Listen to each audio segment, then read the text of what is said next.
Olá, Robertinhos. Estamos bem? Vamos fazer então a questão número 15 da nossa lista 4. Uma questão muito bacana mesmo, pessoal. Uma aplicabilidade aí da função afim. Essa questão ali, na verdade, eu peguei essa questão e fiz uma adaptação para nossa região, aqui para nosso estado, até porque quando a questão ela mexe um pouquinho com as nossas coisas, né? Com o nosso dia a dia. Serve também como uma motivação, uma inspiração para que a gente possa ali resolver também uma questão de matemática. Tá bom, pessoal? E também reforçar o que a gente já comentou na questão número 12, né? Aqueles alunos que tiveram alguma dúvida na questão número 12 que a gente fez na aula anterior, aqui a gente vai reforçar e de repente tirar essas dúvidas. E também, por outro lado, a gente vai contextualizar a aplicação do estudo sinal. Muitos alunos fazem a pergunta: professor, estudo sinal ele é muito abstrato, não tem onde é que eu vou aplicar, onde é que eu consigo visualizar isso no meu dia a dia. Então, essa é uma oportunidade ímpar. Robertinhos, então, seguindo esse protocolo aí, a gente vai então seguir aquela receita da questão número 12, ou seja, tem aqueles 5 passos, né? Com algo a mais, com um sexto passo. Então vai ter um plus, que na verdade o sexto passo nada mais é do que fazer o estudo sinal. Tudo bem então, pessoal? Vamos então ler o comando da questão número 15. Um técnico florestal, durante o inverno, tenta fazer uma pesquisa sobre várias vegetações na Floresta Nacional de Carajás, em Paraupebas, aqui no estado do Pará. Né? Paraupebas que fica ali mais ou menos a 720 quilômetros de Belém, né?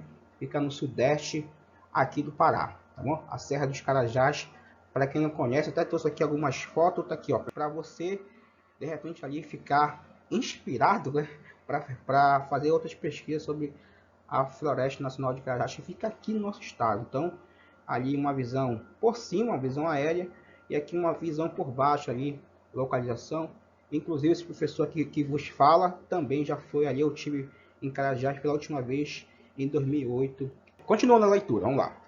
Seus trabalhos são dificultados por causa do clima muito frio e bastante neblina, e em certo momento o técnico em floresta até brinca com um colega dizendo que a sensação térmica ali parecia como uma cidade do extremo sul do país. Claro, né? Isso aqui, como aqui o próprio texto fala, é uma brincadeira. Então, realmente apenas uma sensação térmica, dependendo do horário, realmente a temperatura baixa, né?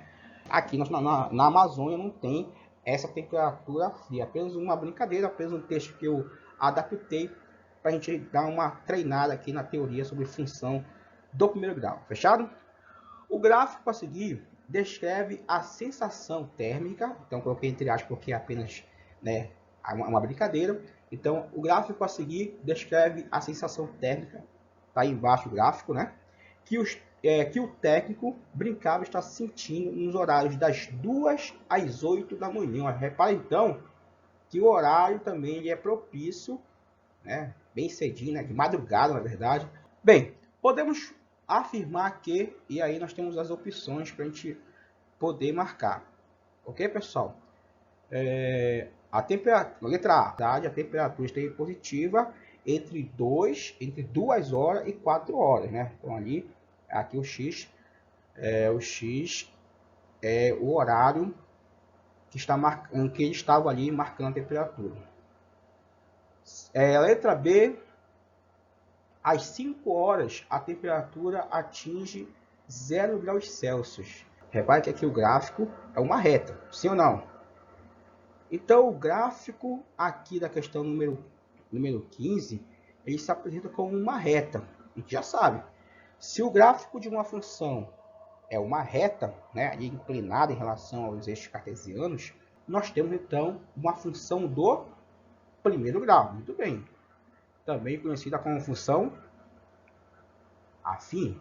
Na letra B, ele afirma que às 5 horas a temperatura atinge 0 graus Celsius. Isso aí, pessoal, é falso ou verdadeiro. Tem que fazer o cálculo para a gente ter essa conclusão, mas de cara, o que ele aqui vem para a gente, supondo aqui, ó, supondo aqui que a temperatura está aí no eixo das ordenadas, sim ou não? Se a gente olhar aqui para o eixo das ordenadas, a gente vai ver aqui que a temperatura está aqui, ó. Está aqui no eixo das ordenadas, de tal modo que o tempo, né, a hora ali marcada, está aqui no eixo das abscissas. Sim ou não? Ele fala que esse horário é às 5 horas. Ok? Se aqui o tempo está no eixo das abscissas, isso tão fácil dizer que o tempo aqui, a hora, faz o papel aqui do x. Sim ou não? Então, a variável ali, a variável independente, ou seja, a hora ali está fazendo o papel do x, né? E a temperatura, como a temperatura está aqui no eixo vertical, então repara que então, a temperatura, como ele está no eixo das ordenadas, ele faz o papel da variável dependente, logo, consequentemente, faz o papel do y. Se a temperatura é o y, e aqui em cima ele está afirmando, ó, repara que aqui em cima a letra B está afirmando que a temperatura ela atinge 0 graus, então se a temperatura faz o papel do y, consequentemente, aqui ele está nos afirmando que o y é igual a 0. Sim ou não? E se o y for igual a 0, consequentemente, esse x aí, ó, esse x aqui faz o papel da raiz, né? Então, repara que 5 horas aqui para nossa questão, nossa aplicação da questão número 15 é a raiz dessa função, porque a raiz é aquele valor de x em que o y vale 0. Então, letra C, a temperatura esteve negativa no intervalo entre 2 e 4 horas. Então, ou a letra A está certa, ou a letra B está certa, né? Ou ela está positiva, ou está negativa. Mesma coisa, mesma ideia, a gente vai levar aqui para a letra D e para a letra D e aqui a letra E. Então, sendo o gráfico uma reta, uma função do primeiro grau, uma função afim, para eu traçar, para eu definir ali a lei de formação dessa função, desse gráfico, eu preciso apenas de 2 pontos, como a gente já comentou na aula anterior. Repara aqui que o nosso gráfico ele nos dá aqui, ó, esse ponto aqui, que eu posso chamar de ponto 1, e esse outro ponto aqui embaixo, ó, que eu posso chamar de ponto 2. Então, geralmente no gráfico já está aí os 2 pontos, se ele não te der diretamente, como ele deu na questão... Repara que na questão número 12, ele te deu os pontos de forma direta. Na questão número 12, na questão número 14, então ele te dá os pontos diretos. Na questão número 13, e aqui na questão número 15, ele te dá esses 2 pontos através do gráfico. Repara bem aqui para mim, ó. Aqui nesse ponto, ó, aqui no gráfico, nesse ponto bem aqui, ó, eu vou chamar aqui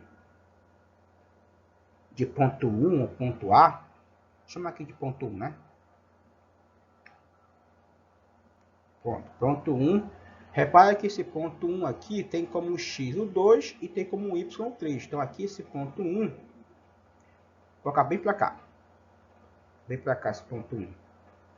O x dele vale 2 e o seu y vale 3. Vocês concordam comigo aí? De tal sorte, vamos pegar agora também o ponto 2. Aqui, ó. Vou chamar aqui esse ponto aqui em azul de ponto 2. Aqui, ponto, chamar de ponto 2. E vamos trazer aí para cá, aqui, só para a gente organizar. Já que esse ponto 2, ele tem como x, aqui, ó, o seu x vale 8, e tem como y o menos 6, ó. Menos 6. Então, esse ponto 2 tem como coordenadas o x valendo 8 e o seu y valendo menos 6. Pronto.